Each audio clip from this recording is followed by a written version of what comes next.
Welcome to the NFL Review Show on the Grueling Truth Sports Network. The NFL Review Show is brought to you by BetNow.eu. To get up to, well, right now you can get until September the 16th, 100% cash back bonus on your first deposit up to $500. All you got to do is use the promo code TRUTH100. Remember, that's TRUTH100. All right, guys, I'm your co-host for the NFL Review Show, Mike Goodpasser. Right now, I'd like to welcome in from the FF Face-Off to help us talk about Week 1 yesterday, Anthony Servino. How you doing, Anthony? I'm doing great, Mike. How are you? I'm doing great. My only problem is, and it's a problem for you too, since we're not fans of the New England Patriots, is this not just like a waste of time for us until they retire? I mean, I don't know if you could say it's a waste of time, because we've seen the New England Patriots bring in Randy Moss and Chad Ochocinco, high-profile receivers, and I know it didn't do a lot with Ochocinco, but Moss had that magical year, and they didn't win Super Bowls. They actually lost to the Giants in both seasons. They brought in their receivers. Yeah, but the problem is, even if Antonio Brown doesn't work out, this is one of the more complete Patriot teams we've seen, I think. It is. Usually when we think about the Patriots, especially early in the season, they get off to a slow start. They don't exactly have the most talented roster. And now from A to Z, this team is loaded.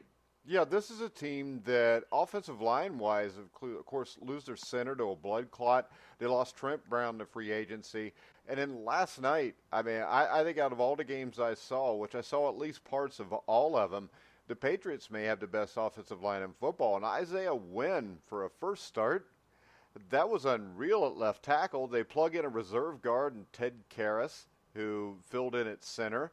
And there was cause for concern that they lost Marcus Cannon with a shoulder injury, but they just swung a trade a couple weeks ago for guys like Corey Cunningham. This team is deep on the offensive line, and with the wide receivers they have right now, not even what they could have. That's the thing that scares me here. Yeah, and, you know, we're not even talking about the fact that I have a very good feeling Gronk's coming out of retirement. I don't think he is. He don't need to, number one. Hell, no, but he's already saying it'll take me a month. It'll take me a month. I mean, why are you thinking about it if you're not thinking about coming back? Yeah, but like I said, it doesn't really matter if him and Antonio Brown play from what I saw. Philip Dorsett was unreal last night. Had a couple, and Josh Gordon's a guy who, if they can keep him under control and keep his head on straight, he's only going to get better as this goes too. Yeah, Josh Gordon is going to play a big role on this team. Of course, you have Julian Edelman. They also have Demaryius Thomas, who I don't even think he played. Yeah, I think he gets cut once Antonio Brown's on the roster, because they cut him last week and then brought him back because N'Keal Harry was injured. Yeah.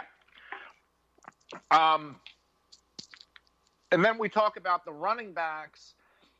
Rex Burkhead, out of nowhere, is going to be featured in this offense.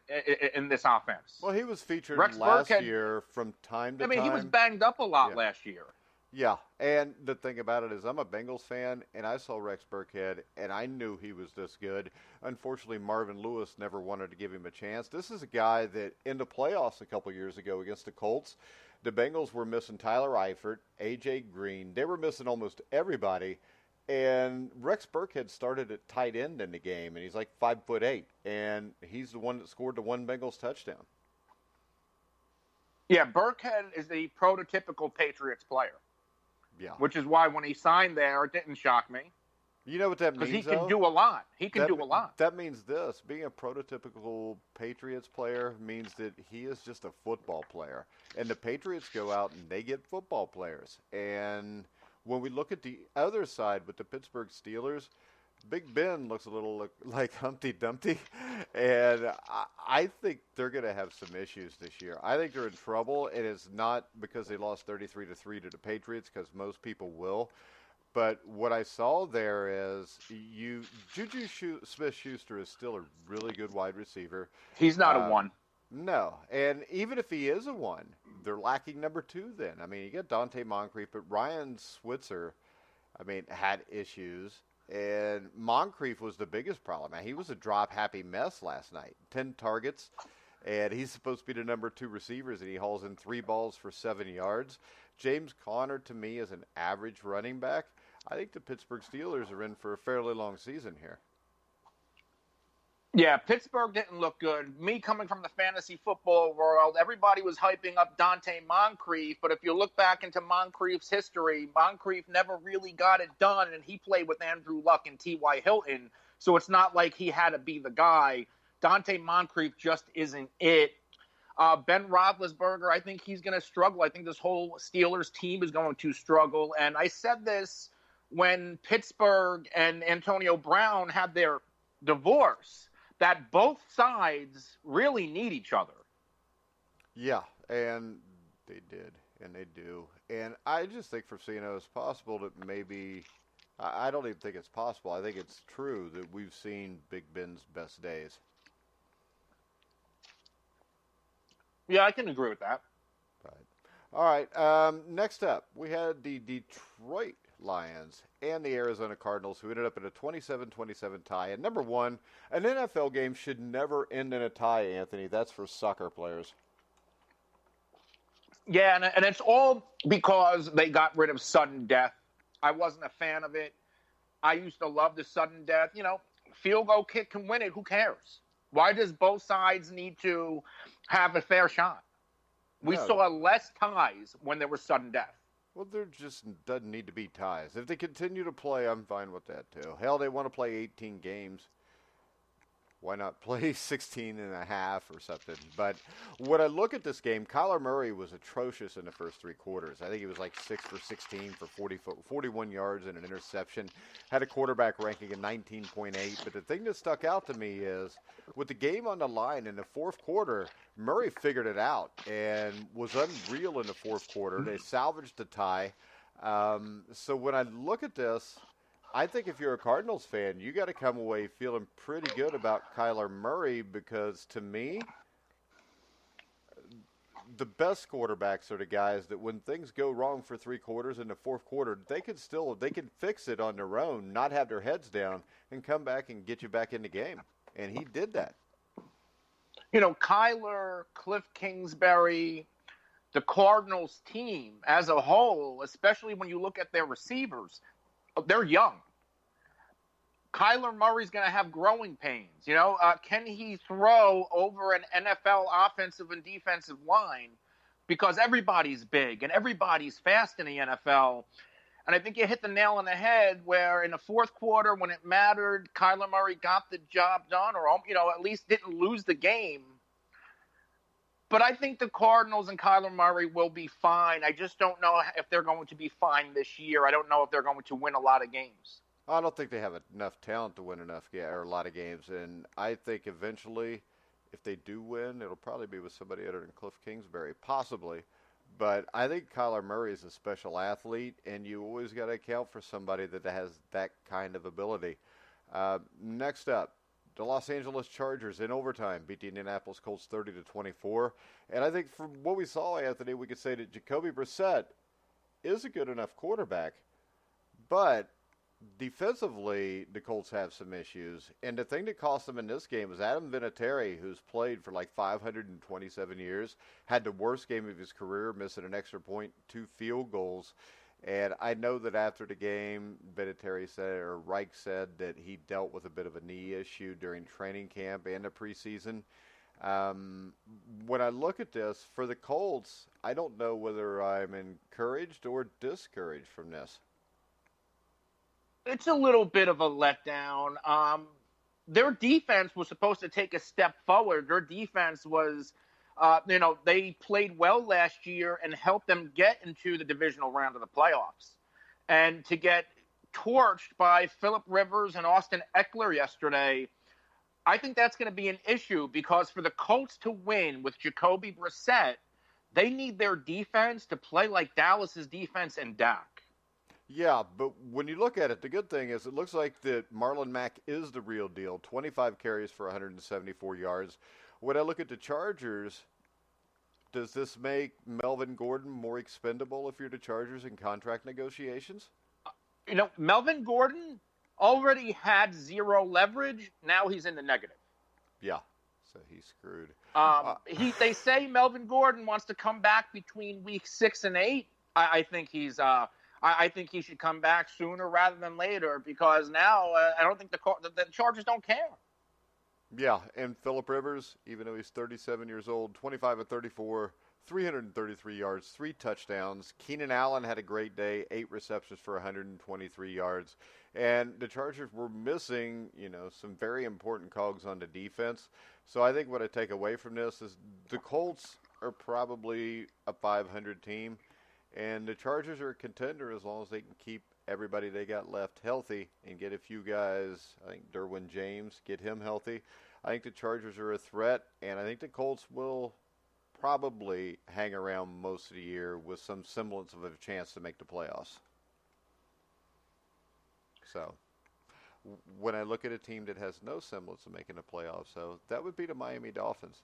And they made Lamar Jackson look like a combination of Joe Montana and Tom Brady yesterday. Anthony, aren't you glad you're not a Dolphins fan? I mean, that had to be some of the worst football on the Dolphins side. And this is a team that went winless, for a season or two, within the past 10 years. Lamar Jackson and the rookie Marquise Brown, Hollywood Brown, they hooked up for a couple of big touchdown plays.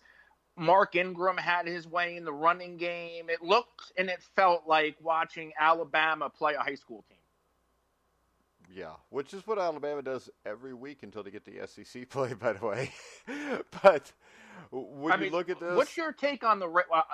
My take on the Ravens is this. Are you buying Lamar Jackson as a quarterback? No, not off of this, but I am buying the Ravens as the best team in the AFC North because that's what I said before. I thought the Ravens would win the division because I think the thing that people miss here is I think the offensive line is better than what it was last year. Last year they were terrible. Now I think they're average. I think they're going to be able to run the ball. They didn't have to in this game because all Jackson had to do was go back and toss it up. They had 643 total yards. I mean, Brian Flores has got to be having nightmares about Lamar Jackson throwing the ball deep. The problem with Lamar Jackson is the fact that he throws a great deep ball. So you got to be able to pressure him without him running, breaking loose on you. My question with him is when he plays a team like the Patriots, and the Patriots can take away the deep ball, can he make the 10, 15, 20-yard throws that it takes to keep his team, keep the chains moving, and can he be patient not to take a big shot when it's not there yet? And he's a young quarterback, so I think in the end he may turn out to be a great NFL quarterback. Right now, I think there's limitations on how far the Ravens can go with him. But if he continues to improve, those limitations are going to be gone. And with Greg Roman and John Harbaugh as his coach, that even makes it more possible that this guy could turn out to be the real deal at some point. And I think the questions are going to go unanswered because Lamar Jackson can do the same thing he did last week against the Cardinals in week 2. Yeah, he could. There's no Patrick Peterson. There is no Tyrann Mathieu. That defense is terrible. Yeah, and when you look at the division, I would say with Baltimore, and this may sound crazy, and we'll get to them in a minute, but the Bengals' defensive line would be the team that is more likely to make Lamar Jackson have to make plays, if you know what I mean. Because when you play Lamar Jackson, I don't think you can afford to blitz him because of the way he runs. You can't afford to play man coverage, so you got to be able to get after him with your front 3 or 4, according to what defensive front you play, and you got to have a linebacker that can spy that. So in the AFC North, I think the only team that comes close to being able to do that against them would be the Bengals.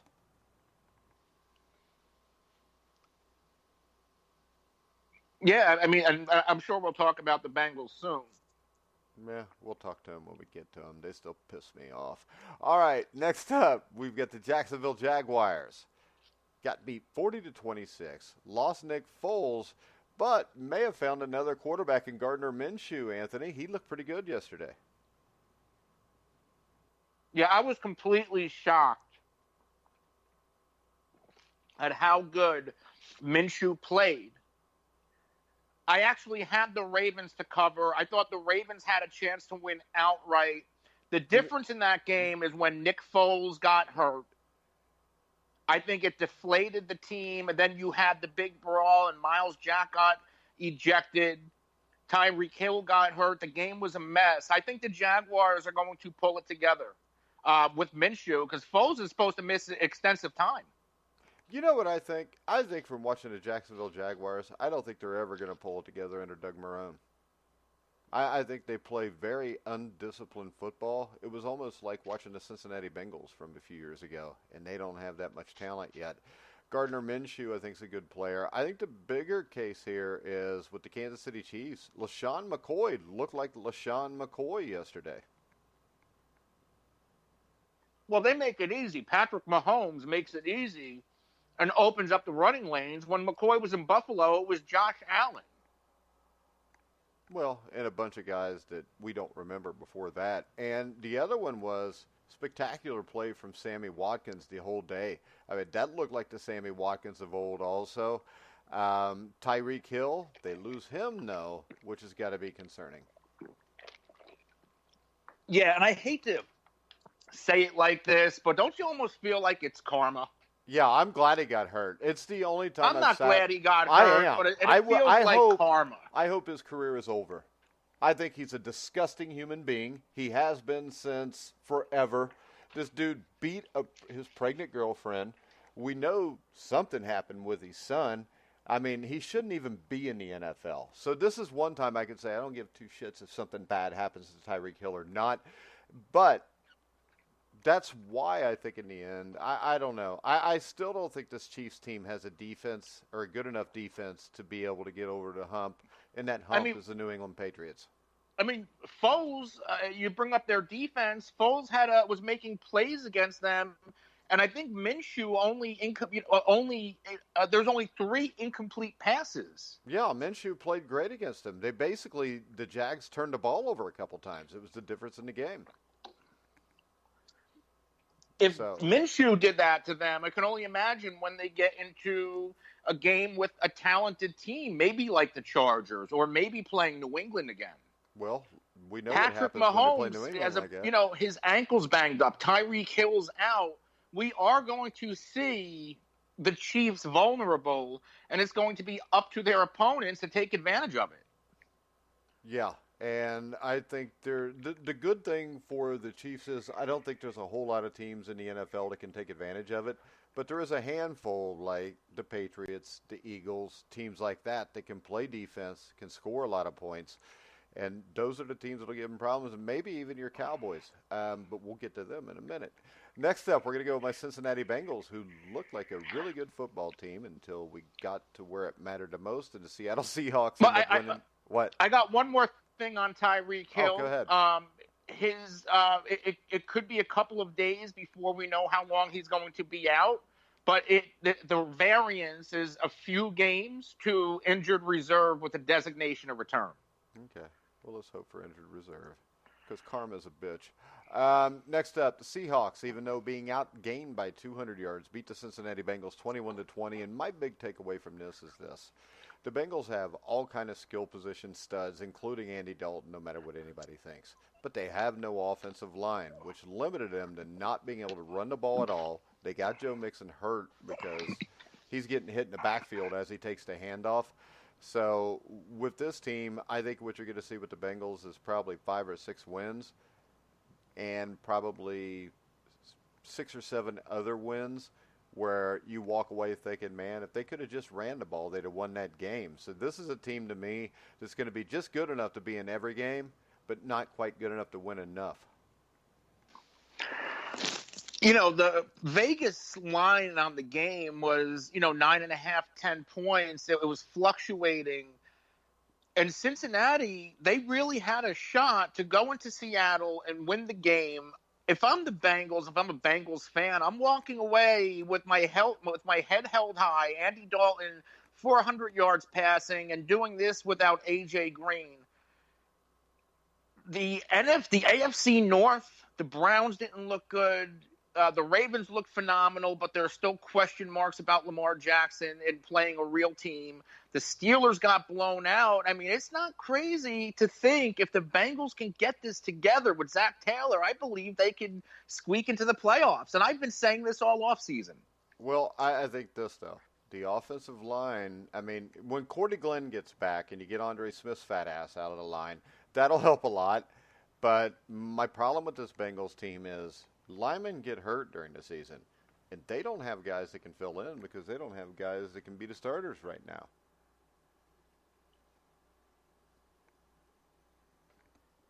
Maybe they can. I mean, it would be smart to try to make a move for offensive line depth. Yeah, and when I look at this, though,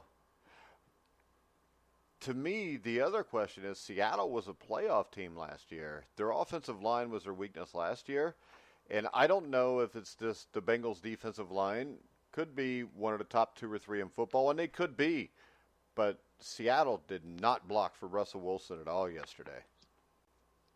No, and that's been the narrative with the Seattle Seahawks really since their Super Bowl run. Is their offensive line hasn't been good. Russell Wilson's running for his life. I mean, Chris Carson had a great game, the running back. But I don't know if they have enough of pass catchers for Russell Wilson. They have Tyler Lockett, DK Metcalf, 3rd, 4th round pick, and that's it. That is, I mean, their tight ends, Will Dissly, Nick Vannett. I mean, they really don't have much to help for Russell Wilson. Yeah, but the Seahawks, I think, defensively are better than what they were last year. I think they showed that in the second half as they held the Bengals only 3. Jadeveon Clowney played relatively well, considering it's his first game and he just got there. But that's the story. And as a Bengals fan, I can tell you this. It's the same stuff I see all the time, Anthony. They lose a close game. Everybody says, oh, they should be proud. But in the end, it's the NFL. You got to win the damn games. Next up, we had the Philadelphia Eagles and the Washington Redskins. And for about 25 minutes, the Washington Redskins looked like a playoff team, Anthony. Yeah, and a big reason why is Case Keenum. He made the rookie Terry McLaurin look really good. Vernon Davis with Jordan Reed out had a pretty nice game. Trey Quinn, their slot receiver. They have young pieces. I think the Redskins will be fine in the future. I think Case Keenum is going to keep Dwayne Haskins on the sideline. But we had a significant injury for Darius Geis. Darius Geis is going to miss time again. And he was swallowed up by the Eagles anyway. But, you know, Darius Geis just can't stay on the field, and that's going to hurt the Redskins. Yeah. But if they get Trent Williams back this week, that'll help a ton. So what was your take on the Eagles? Because if you take away the first 25 minutes, the Eagles were by far the dominant team here. And Jordan Howard, Darren Sproles, Miles Sanders, they've got a lot of running backs. This is a really deep football team also. Yeah, I mean, I've said it all along. The Eagles are one of the most talented rosters on the sideline. If you take away the big plays, what is Carson Wentz and the Eagles? Because if it wasn't for those 2 big plays to Deshaun Jackson, the Eagles could be 0-1 right now. Yeah, but this is the way I look at this. Probably well over 50% of all NFL games are decided by a touchdown or less. When you have a Deshaun Jackson and a Carson Wentz that can make that play, that's the difference in winning games and losing games. And they've got guys that can run the ball. So you could say that about any game. You take 2 plays, well, except for Baltimore, Miami. You'd have to take like 10 plays away there that were explosive. But the ability to make explosive plays are what make you a team that can go to the Super Bowl, isn't it? The biggest question with the Eagles is can they stay healthy? Can Carson Wentz stay healthy for 16 games? Well, That's the biggest question for the Dallas Cowboys. That's the biggest question for the Bengals. That's the biggest question for every team. If your quarterback can stay healthy for 16 games, it's But the football. difference is Wentz has a very negative injury history, like an Andrew Luck. But he's healthy right now, and that's all we can go by. Um, right now, we're going to talk I think about. the Cowboys are the best team in the East. Okay. Well, you can think that, but I can think the Eagles are, but we'll know in like 15 weeks. And we're going to go to the Cowboys now. And this is the thing I took away from the Cowboys game. I watched it during commercials of the Bengals game because I'm a Bengals fan. But the thing that I liked about the Cowboys was their offense looked a little bit like the Chiefs. They used a lot more motion. They caught a lot more shots downfield. And the play action opened up the middle of the field for Dak. Dak made the plays. Dak looked like a stud yesterday, and I think this all goes back to the fact that Kellen Moore is the right choice to be the offensive coordinator because I think he brought some new blood in here. The ball got spread around. I think Cooper, Gallup, Cobb, Jarwin, Witten, Elliott, Austin. I mean, you had a lot of guys catch the ball here, and I think that this offense is more suited to the kind of quarterback Dak Prescott is compared to what they've done the last few years. Yeah, Kellen Moore, there was a lot of skepticism about can he get the job done? He's young. He doesn't have a lot of experience.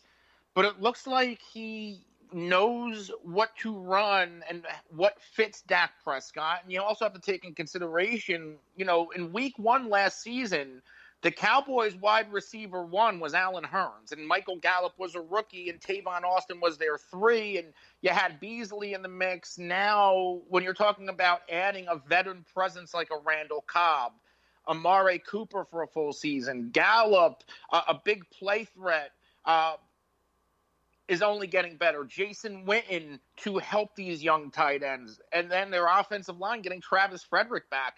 Dak looked phenomenal. Dak looked like an NFL quarterback, which is what his biggest knock was. Oh, he's always looked like an NFL quarterback to me. He just looked like a guy that only played a couple years. And people got to realize, Dak's not Aaron Rodgers. Dak's not, Dan Marino, where Dak's just going to show up and be the best quarterback in the NFL. It takes time. You got to put him in the right situation, and he's in the right situation now. So I think the Eagles and Cowboys battled us out all year, and I think if Dak and Wentz both stay healthy, you may see one of these teams win 13 games and the other one win 12, and they may play 3 times this year, if you know what I mean. I think Dallas, I think Ezekiel Elliott 4-0 against the Eagles, and Dak 3-1 or 4-0 against Wentz. I'm very, very confident. Yeah, but remember this. The Eagles have won a Super Bowl during that time. It doesn't matter who the quarterback is. They don't have their Super Bowl. They don't have the quarterback. It doesn't matter. Well, the case could be made that if Nick Foles starts that season, the Eagles are never even getting to the Super Bowl because Carson Wentz was pretty much the MVP of that season until he got hurt. So I think this, and this is no shot at you, but I think Cowboy fans really hold on to that. My God, I hope Carson Wentz gets hurt. Just because it's what's brought up the most. It's not like, well, if Carson Wentz gets hurt, the Cowboys are going to win. Or it's, we've never seen Carson Wentz do it in the playoffs, so the Cowboys are going to win. I'm telling you this, when I look at the two teams, I think the Eagles are deeper. I think they could sustain injuries better. Not at the quarterback position because nobody really can. And in the end, though, I think these guys are 1-2 or 1-3 in the NFC, and they could even be the NFC Championship game no matter which way this falls. Yeah, I could see that. I can definitely see that. But all right, next up, we've got the Cleveland Browns. And as I tweeted out yesterday, they did cancel the victory celebration for Tuesday in Cleveland. As the Tennessee Titans, this is the thing. I know they got a lot of skill position players in Cleveland, but what they don't have is an offensive line, a defense, or a head coach, or any kind of mental toughness. All that comes from the head coach because no matter what anybody says, the Tennessee Titans are coached by Mike Vrabel, who is a tough son of a gun. And they are a tough, physical, smash-mouth team. They were when Munchak was. They've got all these guys that are smash-mouth guys. And they played the Cleveland Browns, who are this flashy team with Baker Mayfield, who went from being a quarterback that I cheered for last year to a guy I can't freaking stand now because he's so full of himself.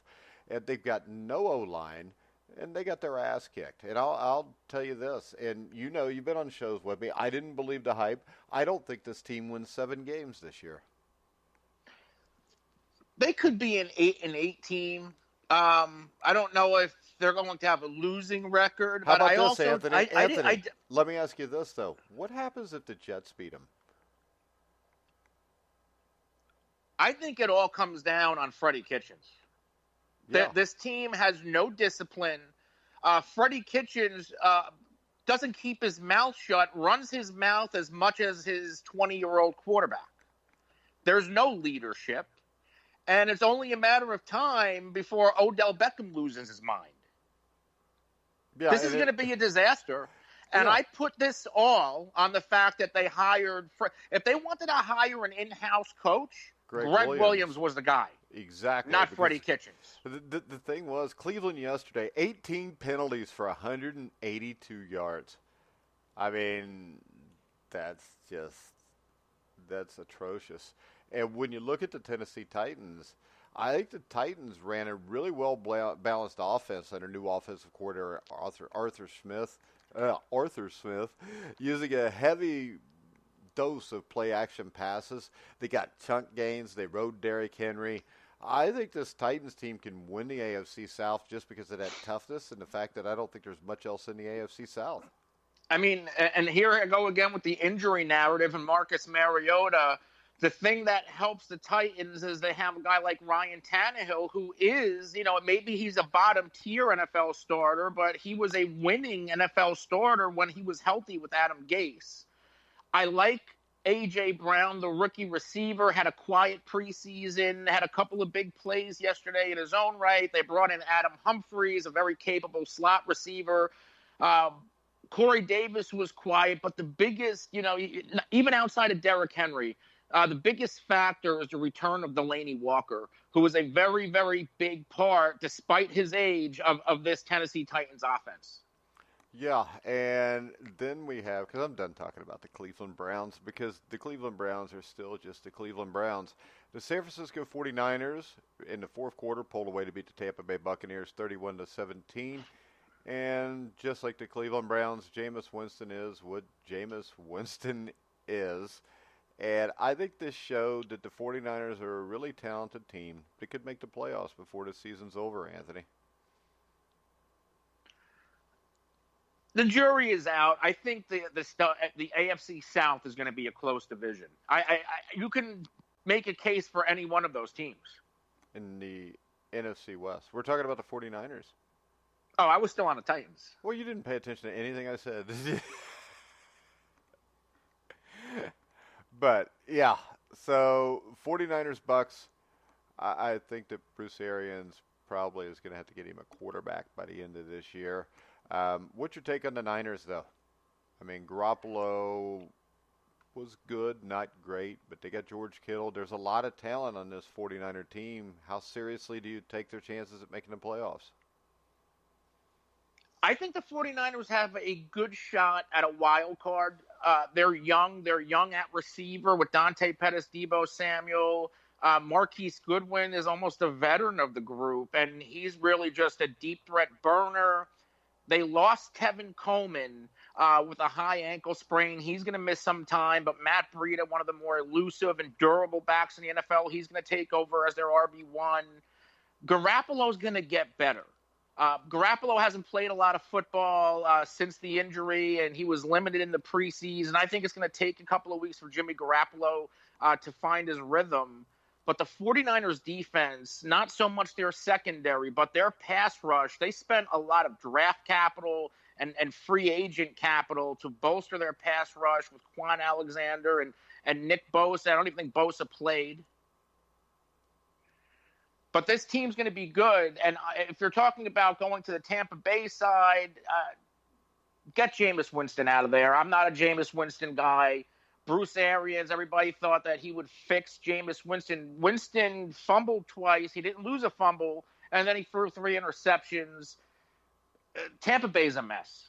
Yeah, And Bosa it starts played. at the quarterback. It starts at Winston. Yeah, Bosa played, got a sack in the third quarter. Him and D Ford didn't do a lot, but they did towards the end of the game, which kind of turned the tide. The game was going. It went from being a really close 20-17 game to them to the Niners putting the game away. Next up, the Minnesota Vikings beat the Atlanta Falcons 28-12. I'm not surprised they beat them. I assumed they would beat them. But the thing here, defensively and Dalvin Cook, if Dalvin Cook stays healthy and this defense plays this way, then Kirk Cousins is not as likely to make stupid plays and force stuff because he doesn't have to, Anthony, and that makes this Minnesota team, I think, a real threat in the NFC. Yeah, I was really shocked at the outcome of this game. I was shocked at the start of the game. Atlanta normally starts the year slow, but I didn't expect them to be manhandled by the Vikings. Kirk Cousins looked phenomenal. Dalvin Cook looks every bit like a stud. When their offense is working like that, Mike Zimmer's defense looks a lot better. But the hurdle is keeping Dalvin Cook healthy and also Stephon Diggs. Stephon Diggs was very quiet yesterday. He's dealing with another small tissue injury, and Stephon Diggs struggles when he has a small tissue injury. Well, I think we all struggle when the we have Vikings small are going to be a soft tissue. Oh, hell. Even soft tissue gives me trouble. Next up, I'll tell you what. For about 2.5, 3 quarters, the New York Jets had me convinced they may be a playoff team with the way they were playing defense yesterday, Anthony. And then the fourth quarter came. They lost C.J. Mosley in the second half, which I think was the tipping point because Mosley was dominating that game up till then. But Josh Allen, 3 straight drives, 3 straight scores in the fourth quarter to win the game, and that's after 4 turnovers in the first half. What was your take on the Jets and the Bills? You know, the Jets had control of this game. C.J. Mosley, like you said, played out of his mind. The issue with the Jets is they have weak cornerbacks, and they really got exposed in the fourth quarter. I think this is more of a testament to Josh Allen and his composure to keep it together and lead these game-winning drives. I like the Bills to kind of sneak into the playoffs in the AFC. I think Sean McDermott's tough. I think that team plays behind him. They just need to find a running game. They moved on from McCoy. I think that offense needs to settle down a little bit and find their rhythm because the Bills' defense, that's the real deal. I know Darnold and Bell, they had a little bit of good fortune in the first half, but that Bills defense, that's going to be a force this year. Well, and the other problem is the Jets' offensive line is not very good, which is why Bell really didn't get going in the game. And when I look at it, I think both of these teams are kind of in the same area with really good defenses, young quarterbacks. They have some weapons, but in the end, I think the Bills' offensive line being a little bit better. And like you said, McDermott is tough. Because he's a guy that even when his team's getting their ass kicked, you never get the feeling that they've just mailed it in like the Miami Dolphins might have yesterday. Well, I say might have because I think it's possible the Dolphins are just that bad and they were trying really hard. But that brings us to the Rams, who beat the Carolina Panthers 30-27. And I think what this shows us is this. Cam Newton's still Cam Newton. And I don't mean that in a good way, Anthony. No, and if it wasn't for Christian McCaffrey, that game wouldn't have been as close as it was. Oh, yeah, he was 200 all-purpose yards, wasn't he? Either that or close to it, a couple of touchdowns. But Cam Newton, I don't know what it is with Cam. Sometimes he looks really good, and sometimes he looks really bad, and yesterday he looked really bad. Yeah. And that's all you can really say about it. It's not like he doesn't have the weapons around him. This is the most talent at receiver when you're talking about Curtis Samuel, who can play in the slot and play on the outside. DJ Moore, an early draft pick. And then Greg Olsen is back, who had 9 targets. Yeah, and when you look at the Rams... That's all on Cam. It is all on Cam. It's always all on Cam, but, everybody wants to act like he's a great quarterback. And when you look at the Rams... I think it's huge having a guy like Malcolm Brown splitting touches with Todd Gurley, which will help keep Todd Gurley healthier in the long run.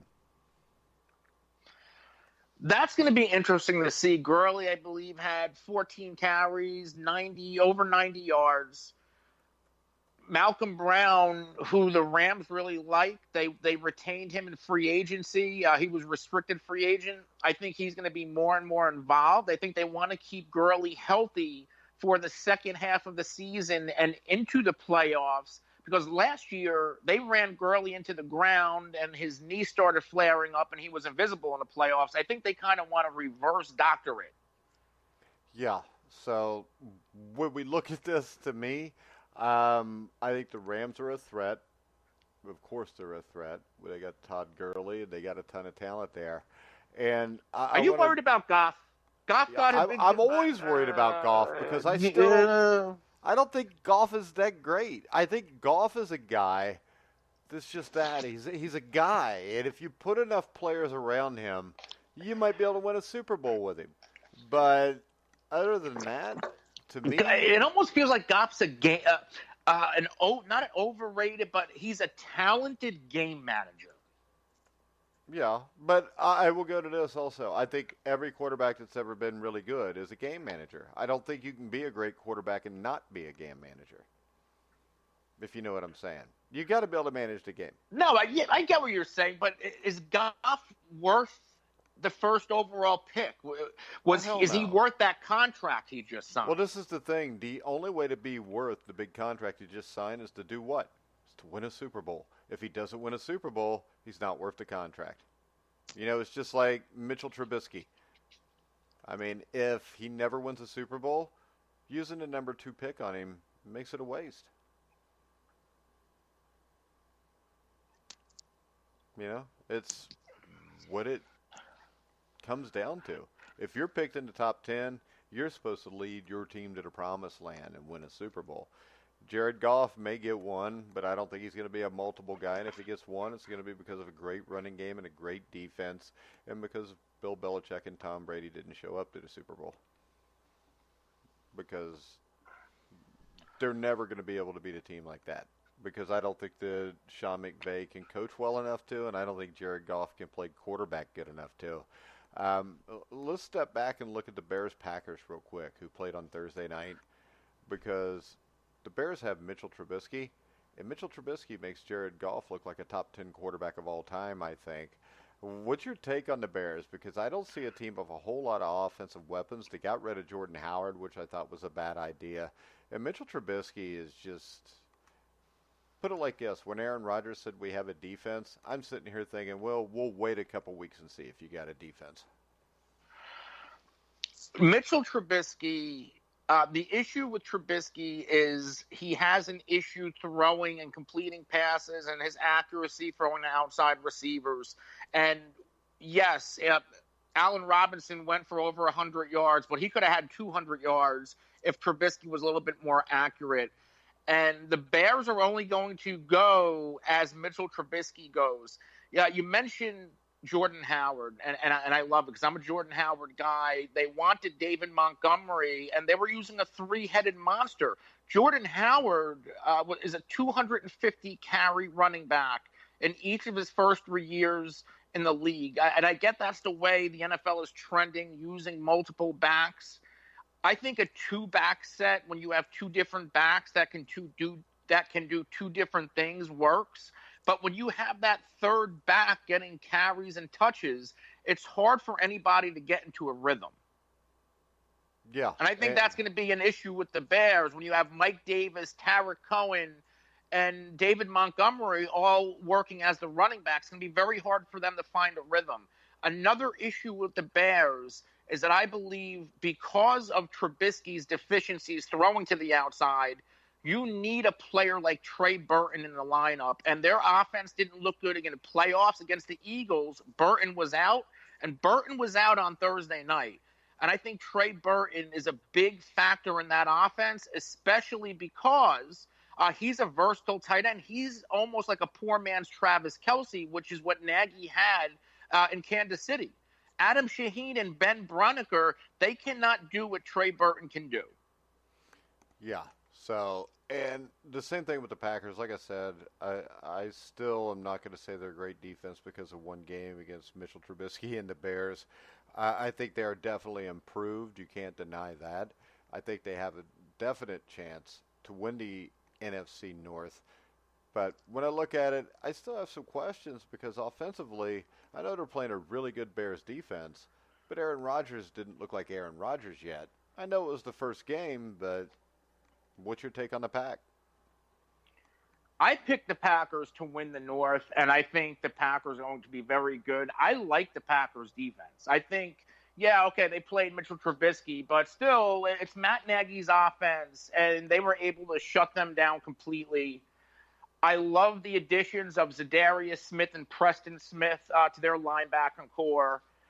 I think the Packers are going to be a real deal, especially if this defense, I mean, your guy, Darnell Savage, looked like a superstar at safety.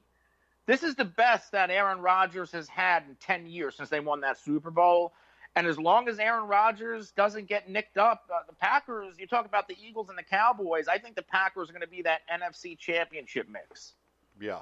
All right, real quick, Anthony, we're going to take a quick commercial break, and we will be back to preview the upcoming Monday night games tonight. We'll be back right after this. Hey, sports fans. Chris and Graham here from the Grueling Truth Network. Baseball's boring. It's too slow. Where's the fun in it? If you think that, then why the hell aren't you listening to Out of Left Field with us on thegruelingtruth.net? On our show, we make baseball way more than just a bunch of numbers. You'll laugh with us, probably yell at us, and hopefully learn a thing or two from us. Ever wonder what it's like to be a major league umpire or why they made the call they did? Lucky for you, we have our own umpire on the show, even have big league umpires stopping by from time to time, and even the occasional big leaguer or two. And all of that's just the first 10 minutes. Come on by and join the fun.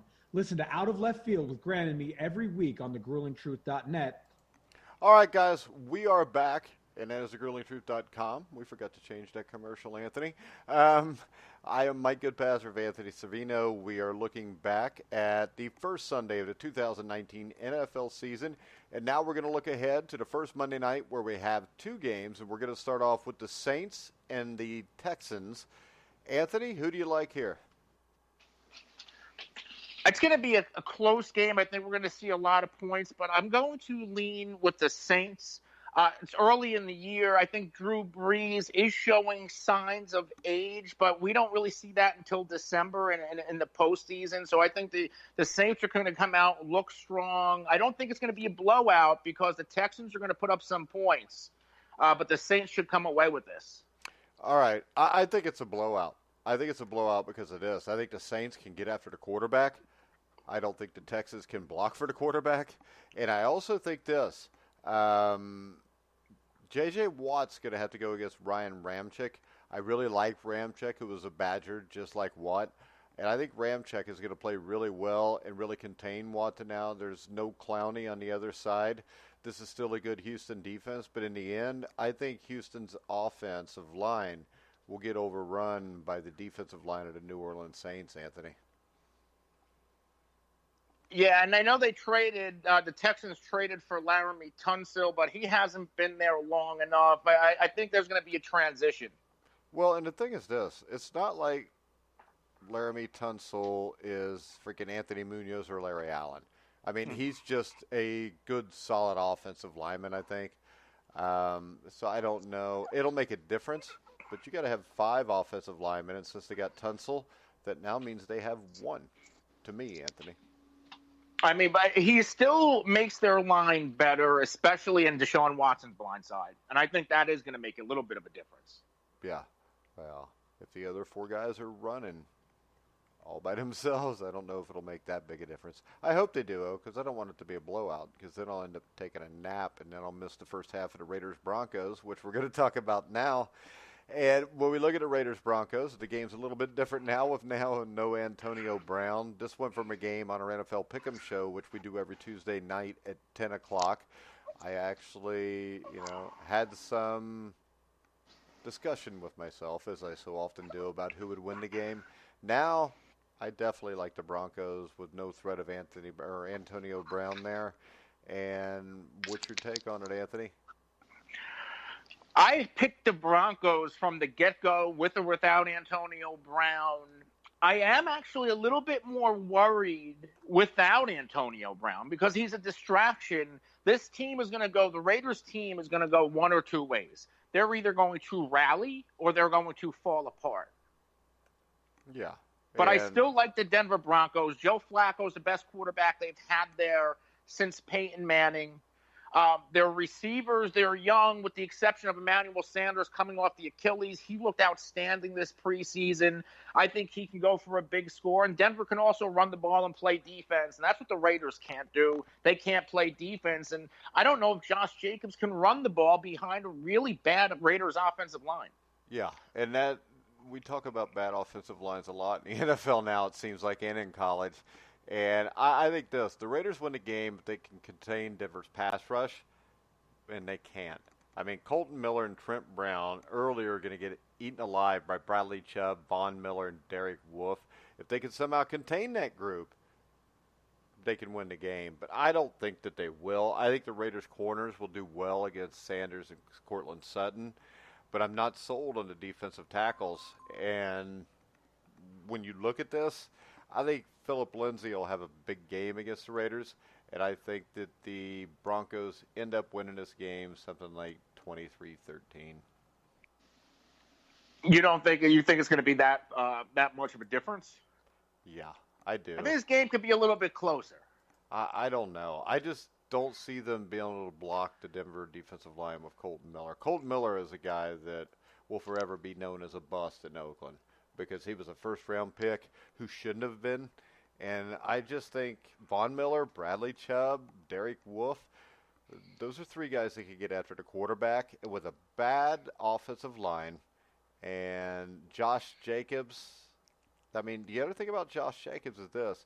He is an average blocker at best. And if they're bringing pressure and they need help there, I think they may have trouble blocking that also. Now, I think it's a close game, even at 23-13. I think it gets broke open and goes to 10 points in the last 5 or 6 minutes. And the other thing is, I think Vic Fangio is the perfect guy in Denver with this defense. He's a guy with the Bears that is kind of an old-school guy, in your face, gets everybody jacked up, and everybody plays crazy. And I think that Denver is really going to feed off of him being the head coach. And I think that makes them a more dangerous team. I think the Broncos, if you get an older version or a younger version of Joe Flacco here and he stays healthy, they could do a little damage this year and maybe make a push at 8 or 9 wins. I don't disagree with that. I'm a Flacco guy, and I take a lot of heat for it on my show. Me too. We both take a lot of Flacco and Andy Dalton heat, don't we? Yes, we do. But that's all right, because I'll still say this. They're two of the top 15 quarterbacks in the NFL, and I think Dalton's better than that. I think if you give Andy Dalton, an offensive line, Andy Dalton would have, and a coach different than Marvin Lewis, Andy Dalton would have already had a Super Bowl ring somewhere. Because if you watch him yesterday, there's not too many quarterbacks that could take the abuse and how quickly the Seahawks were in his face and still stand in and throw for 418 yards. So, and I still think the Bengals will probably do something stupid and get rid of him and go with Ryan Finley next year, which I like Finley. But if that happens and Andy Dalton goes to a place like in Indianapolis or some place with people that have a clue what they're doing in the front office, Andy Dalton will be highly successful, and Bengal fans are going to be sitting around as normal saying, what in the hell was that? But yeah, I'm a Dalton guy too. I don't think they move on from Dalton. I hope they don't. And if he plays like he did yesterday, but the thing is this, you got Mike Brown and Katie Blackburn Brown, his daughter, who run the team, and you could save a lot of money going with a second-year, fourth-round quarterback over Andy Dalton. I hope it's not true, but it could happen. So hopefully they can block well enough to keep him upright this year. Maybe they can win 9 or 10 games, slip in the playoffs, and then they'll keep him. But yeah, I don't think he's going anywhere. I hope not. But as a Bengals fan, I know usually the worst-case scenario is the most probable thing to happen, Anthony. Yeah. But, all right, so give me this before we wrap it up. What team do you think surprised you the most? What team disappointed you the most from week one? I think the team that surprised me the most, I think Pittsburgh. I didn't think Pittsburgh was going to come out and lay an egg the way they did. Yeah. And the team, huh? Go ahead. And the team that disappointed me the most, that I feel like that Jacksonville. I thought Jacksonville was going to put up more of a fight. I thought they were going to keep the game close, and I thought Jacksonville could have won that game outright. Okay. And I get that that Minshew came in and played a really good game, but Foles, he has those intangibles. He's a leader, so when you lose that, I think it kind of deflates the sidelines. That's here we go again. We get a quarterback, and now we're back to a Blake Bortles situation. Yeah. At least at the mindset of the sideline. I would say the team that surprised me the most were the Dallas Cowboys. I was impressed with the offense. I was impressed big time by the offense, the way they used the motion, the way they opened up the middle of the field, the way Dak hit it. And I think this will tell you that in football, who's coaching, who's calling plays is huge. I mean, because you can have the greatest offense drawn up in the world, but if you don't know how to use it and you don't know how to move defenders around with motion to be able to take advantage of things, you're not going to be successful. So what I saw was very encouraging for the Dallas Cowboys.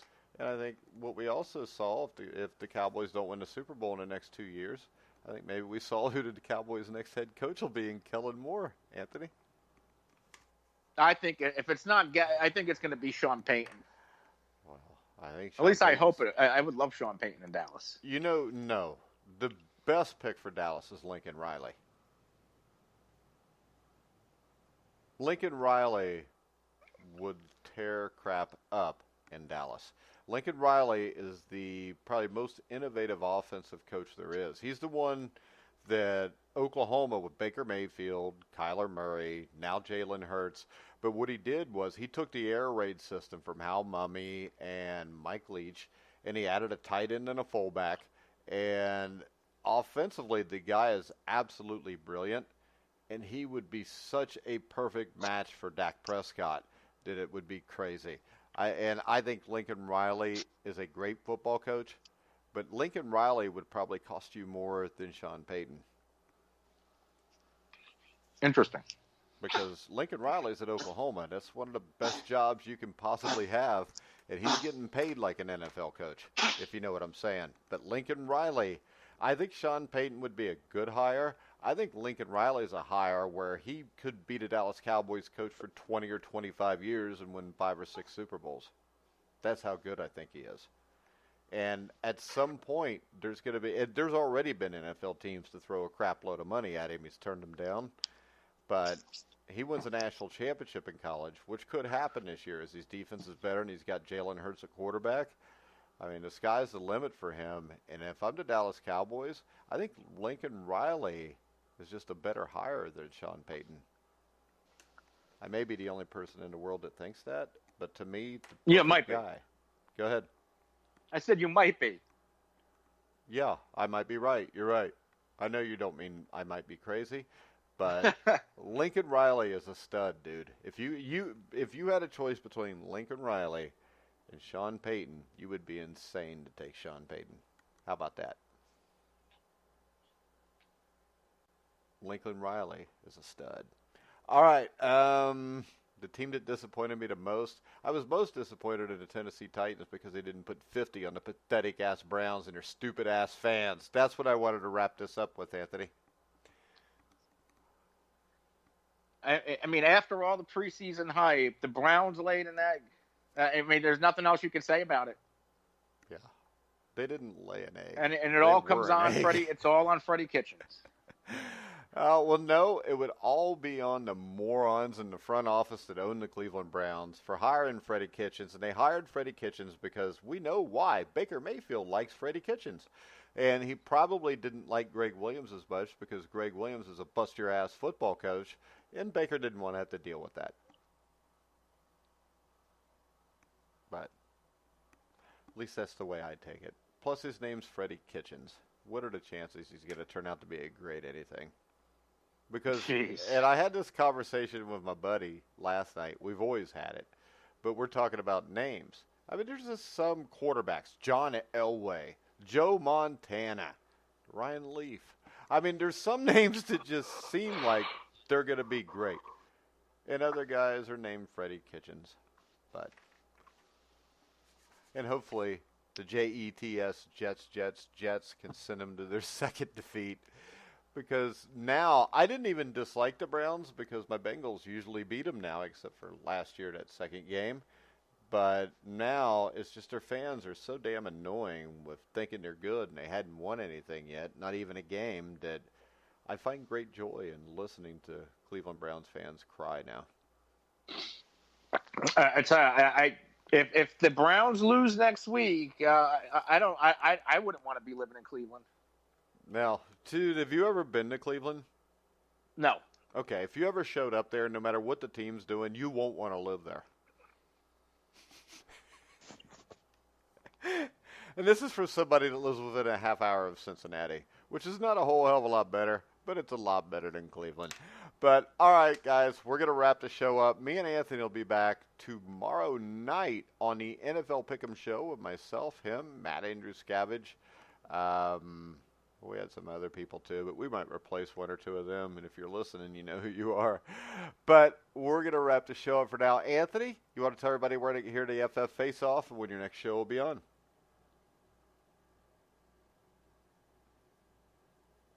Anthony? I think we lost You Anthony. can follow me there we on go. Twitter All right. at The Real NFL Guru. Follow my show at the FF Face Off. And we can be found at The Grueling Truth, obviously, on YouTube and anywhere you can get a podcast.